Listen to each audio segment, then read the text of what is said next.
पाहिजे असंही मंत्रालयानं म्हटलं आहे.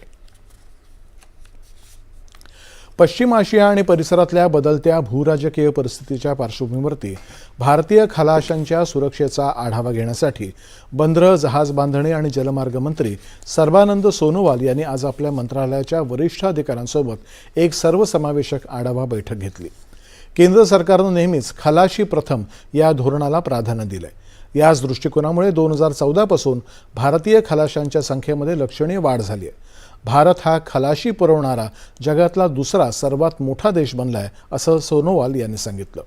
सध्याच्या संकट काळामध्ये अडकलेल्या 4000हून अधिक भारतीय खलाशांना सुरक्षितपणे मायदेशी परत आणण्यात आलंय, याकडेही त्यांनी लक्ष वेधलं. आपत्कालीन प्रतिसाद यंत्रणेद्वारे 16,000हून अधिक फोन कॉल्स आणि 40,000 ईमेल्स हाताळण्यात आल्याची माहितीही सोनोवाल यांनी दिली आहे. आणि यानंतरच्या बातम्या काही क्षण